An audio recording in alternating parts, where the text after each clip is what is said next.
Assalamualaikum warahmatullahi wabarakatuh.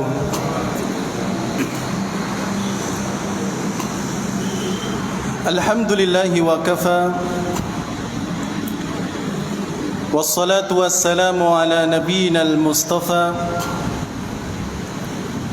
wa ala alihi wa ashabihi wa man ihtada amma ba'du. Jamaah kaum muslimin wal muslimat rahimani wa rahimakumullah. Alhamdulillah, pada kesempatan sore hari ini kita bisa duduk dalam satu majelis untuk bersama-sama belajar, bersama-sama menuntut ilmu menjelang datangnya waktu berbuka. Dan untuk kesempatan sore hari ini,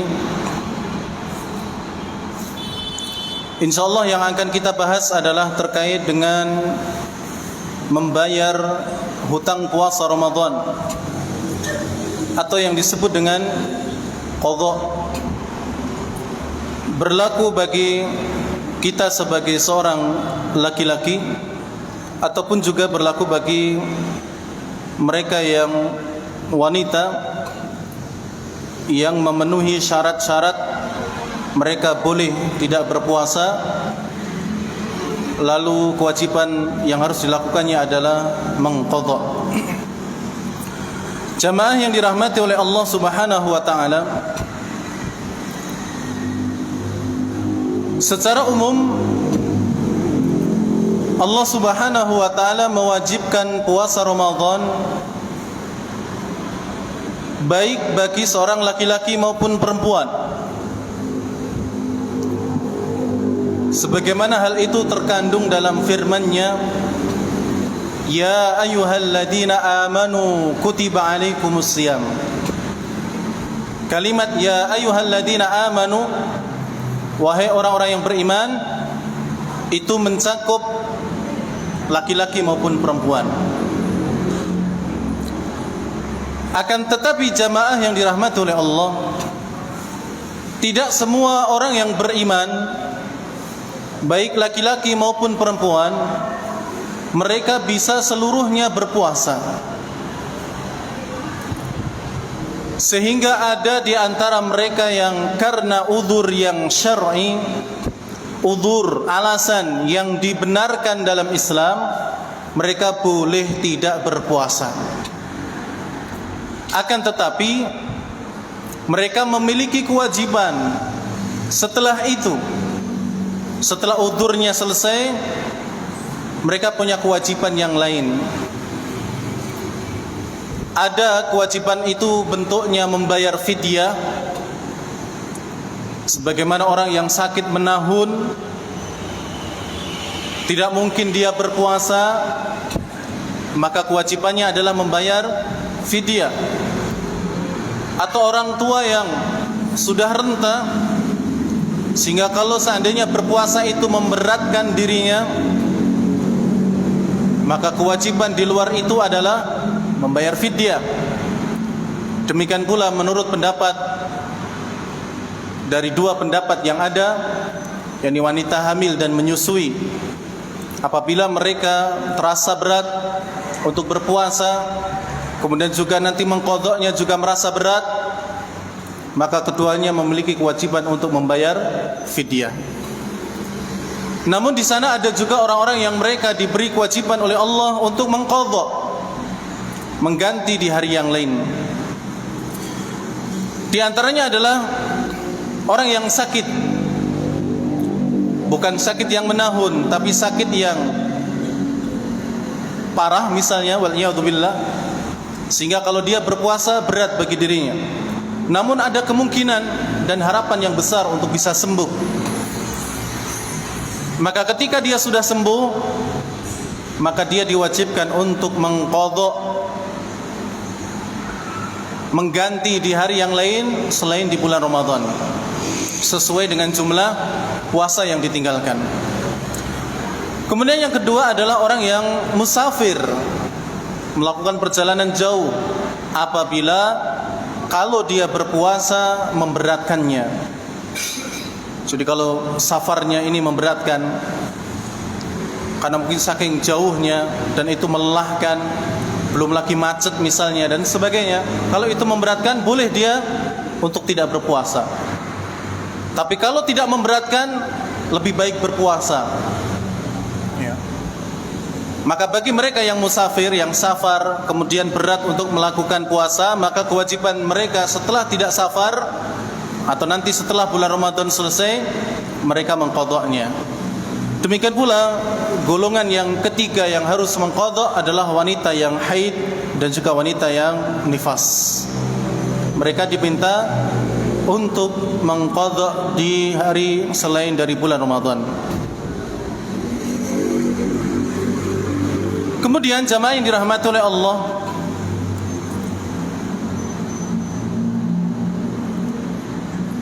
itu poin yang pertama.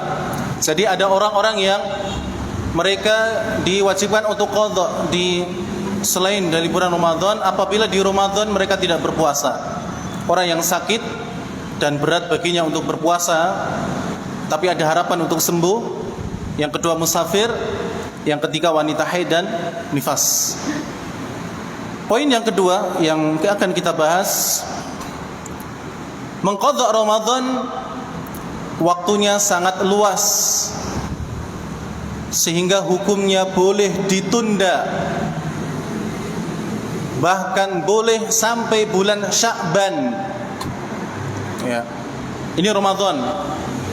Setelah Ramadan Syawal belum bisa bayar, bulan berikutnya belum bisa bayar sampai Sya'ban. Yang bulan depan sudah apa? Ramadan. Itu boleh. Kata para ulama, sekalipun pengundurannya ini tidak dengan sebab. Ya. Kalau ada sebab lebih boleh lagi. Ya. Tapi tanpa sebab pun boleh. Ya, dilakukan sampai Sya'ban berikutnya. Ya. Hal ini sebagaimana yang pernah datang riwayat dari Abu Salamah. Beliau mengatakan bahwasannya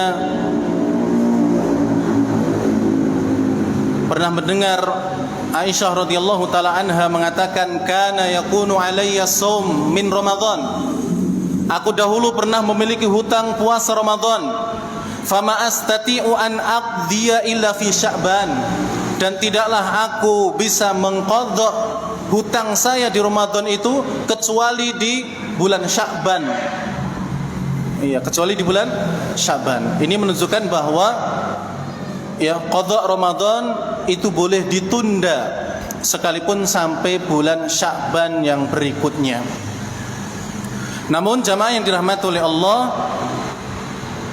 tetap yang terbaik adalah cepat-cepat membayarnya. Ya. Karena kalau hutang kita dengan sesama manusia itu hendaknya segera dibayar, maka hutang dengan Allah lebih utama untuk segera dibayarkan. Dan orang yang berhutang puasa di bulan Ramadan sama halnya dengan dia telah berhutang kepada Allah Subhanahu wa taala, maka harus segera dibayar. Dan itu lebih baik. Dalam surat Al-Mu'minun Allah mensifati orang-orang yang baik dengan mengatakan, ulaika yusari'una fil khairat wa hum laha sabiqun.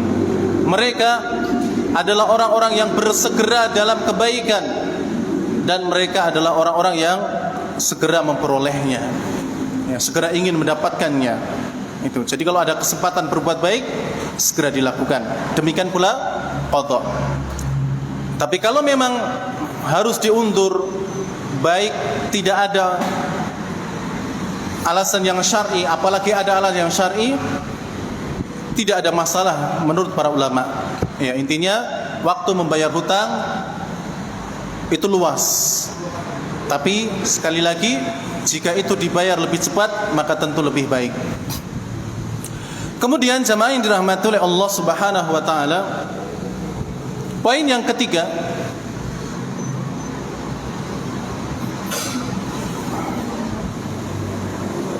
mengqadha puasa tidak wajib secara berurutan. Ya. mengqadha puasa tidak wajib dilakukan secara berurutan. Apabila ada seseorang yang memiliki hutang puasa 5 hari di bulan Ramadan tahun ini misalnya, maka bulan Syawal dia bisa saja membayarnya 2 hari dulu, kemudian bulan Dzulhijjah 2 hari, kemudian 1 bulan lagi di bulan Muharram misalnya, maka ini boleh ya. Jadi tidak harus berurutan. Tapi kalau mau berurutan tentu ini lebih baik ya, lebih baik karena lebih segera lunas hutangnya daripada diundur-undur itu tadi. Walaupun boleh ya, punya hutang 3 hari ya, bulan Syawal 1 hari, bulan berikutnya 1 hari, bulan berikutnya 1 hari, nggak ada masalah. Tapi kalau mau langsung 3 hari berurutan, itu juga tentu lebih baik ya. Jadi mengqadha puasa Ramadan ini tidak harus berurutan. Hal itu sebagaimana firman Allah Subhanahu wa taala dalam surat Al-Baqarah ayat 185, fa'iddatun min ayyamin ukhra. Maka hendaknya diganti di hari yang lain selain daripada bulan Ramadan. Abdullah bin Abbas radhiyallahu taala anhuma mengatakan, tidak mengapa jika dalam mengqadha puasa itu tidak berurutan. Ya, karena Allah menyebutkan apa? Fa'iddatun min ayyamin ukhar. Ya. Dan hendaknya diganti di hari-hari yang lain, dan Allah menggunakan isim nakirah ya, yang menunjukkan bisa hari-hari di bulan Syawal, bisa hari-hari di bulan Dzulhijjah, bisa hari-hari di bulan Muharram dan bulan-bulan yang lainnya. Kemudian jamaah yang dirahmati oleh Allah, kita masuk pada permasalahannya. Permasalahan qadha yang terkadang terjadi di sekitar kita. Yang pertama, mengakhirkan qadha puasa sampai masuk puasa tahun depannya. Ada orang yang punya ada orang yang punya hutang puasa tahun ini 5 hari misalnya, tapi terus dia undur sampai bulan Sya'ban, belum juga dia selesaikan, sampai masuklah puasa tahun depannya. Bagaimana hukum orang yang seperti ini? Apakah orang ini cukup mengqadha puasa yang dulu dia pernah tinggalkan, atau ada kewajiban yang lain? Maka di sini ada silang pendapat di kalangan para ulama. Pendapat yang pertama mengatakan orang yang seperti ini cukup mengqadha puasa yang dulu dia tinggalkan. Ya. Tahun kemarin atau tahun sekarang, ya, tahun sekarang punya hutang 5 hari. Belum dia sarutang hutangnya, belum dia bayar hutangnya sampai Ramadan berikutnya, tahun depan. Tahun depan tidak punya hutang misalnya, maka dia cukup membayar hutang yang tahun sekarang. Ya. Ini pendapat yang pertama. Pendapat yang kedua, dan ini yang lebih kuat, dan ini merupakan pendapatnya Imam Syafi'i dan juga yang lainnya, orang yang seperti ini selain harus mengqadha puasa, dia juga harus memberikan makanan kepada fakir miskin sesuai hari yang dia tinggalkan, seperti membayar fidyah. Ya. Dia punya 5 hari tahun ini. Ya, puasa tahun ini punya hutang 5 hari. Dia tidak bisa membayarnya, dia undur-undur terus sampai Ramadan tahun depan datang. Maka kewajiban dia adalah mengganti puasa 5 hari tahun ini plus memberikan makanan kepada fakir miskin. Kalau berupa beras, maka berarti 1,5 kg setiap harinya. Berarti 1,5 kali 5 hari. Udah, itu kasihkan fakir miskin, selesai. Dan ini pendapat yang lebih kuat, karena setidaknya ini sebagai bentuk hukuman bagi orang tersebut. Karena Allah masih ngasih waktu sampai bulan Sya'ban tahun depan, tapi ternyata dia belum bisa mengerjakannya. Entah apapun alasannya, maka kata para ulama, selain mengqadha, dia juga harus membayar fidyah. 1 hari puasa yang dia tinggalkan dibayar dengan 1,5 kg beras. Kemudian jamaah yang dirahmati oleh Allah Subhanahu wa taala,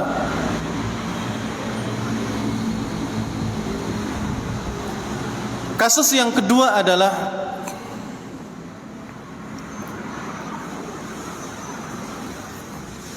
apabila ada orang yang memiliki hutang puasa Ramadan, mana yang harus didahulukan antara mengqadha puasa Ramadan ataukah puasa 6 hari di bulan Syawal?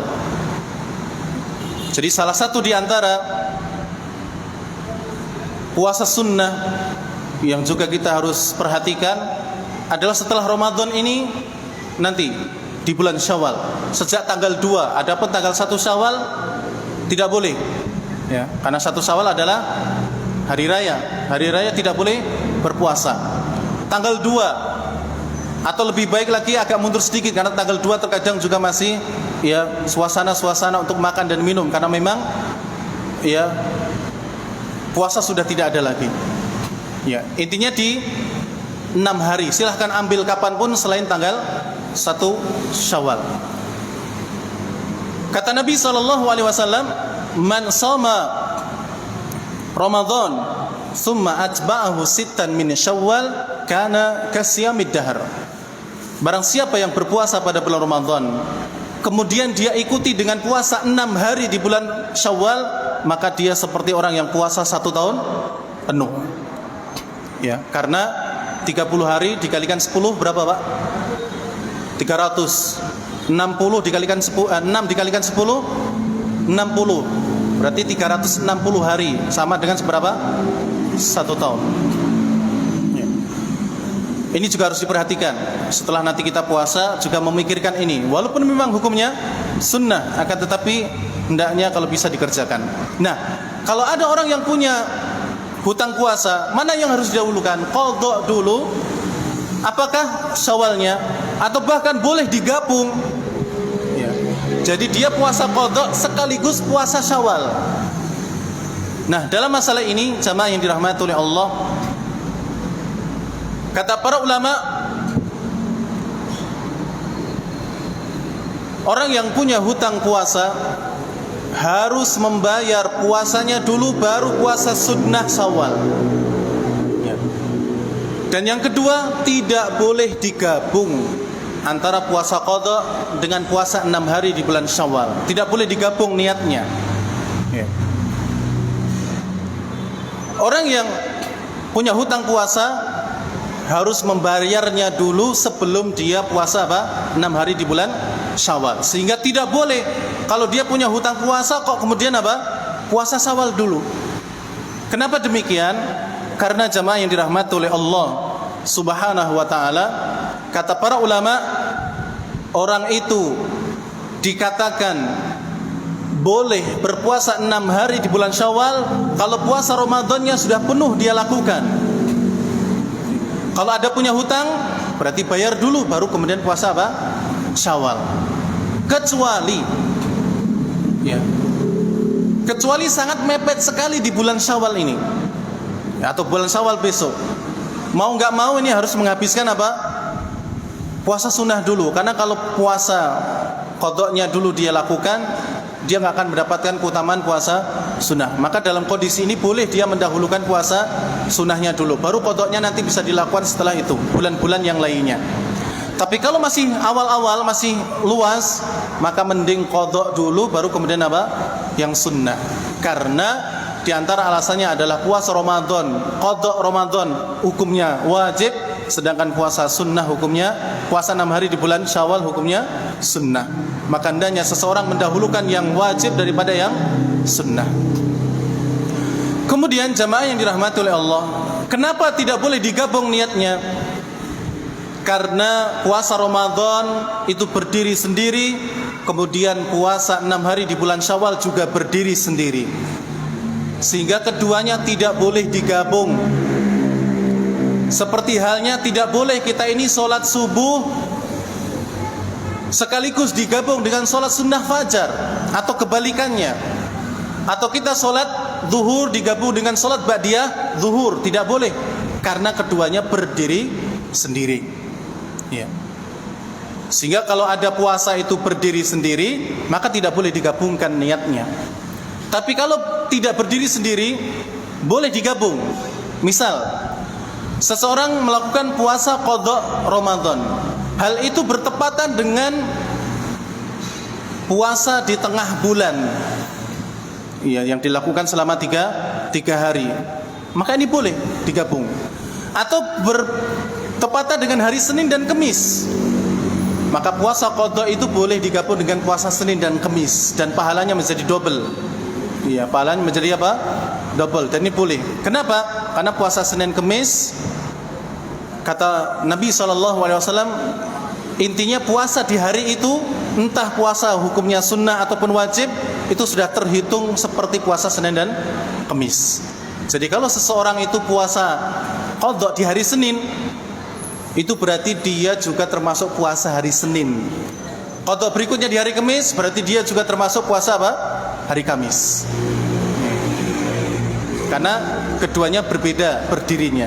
Demikian pula kalau ada orang yang puasa 6 hari di bulan Syawal, maka boleh dia niatkan dengan puasa sunnah yang lainnya, seperti Senin Kamis, seperti puasa bertepatan dengan puasa Daudnya. Nah, ini bisa digabung. Tapi ingat, qadha Ramadan dengan puasa 6 hari di bulan Syawal tidak boleh digabung karena mereka berdiri sendiri-sendiri hukumnya. Alasan yang kedua adalah karena puasa sunnah 6 hari di bulan Syawal itu mengikuti puasa Ramadan. Kalau Ramadan sudah sempurna selesai, baru puasa 6 hari di bulan Syawal. Sehingga tidak mungkin dua hal yang saling menyempurnakan kok digabung niatnya. Ya, ini tidak mungkin. Nah, jemaah yang dirahmati oleh Allah Subhanahu wa taala, jadi demikian ya apa yang bisa kita bahas tentang masalah tentang qadha puasa Ramadan, yang intinya adalah ini berlaku bagi kita kaum laki-laki yang memiliki hutang, demikian pula para wanita yang memang terkadang ataupun jelas-jelas memang memiliki hutang seperti karena dia haid dan juga biasanya. Maka hendaknya ini diperhatikan, dan semoga Allah Subhanahu wa taala memberikan kekuatan dan kesempatan kepada kita untuk bisa menghabiskan Ramadan yang tinggal sisa beberapa hari ini, dan semoga Allah menutup Ramadan kita dengan diterimanya seluruh amal ibadah kita di sisinya, dan menjadi sebab kita termasuk orang-orang yang beriman yang dimasukkan ke dalam surganya. Amin ya rabbal alamin. Demikian, kurang lebihnya mohon maaf. Subhanakallahumma rabbana wa bihamdik, asyhadu an la ilaha illa anta, astaghfiruka wa atubu ilaik. Wassalamualaikum warahmatullahi wabarakatuh.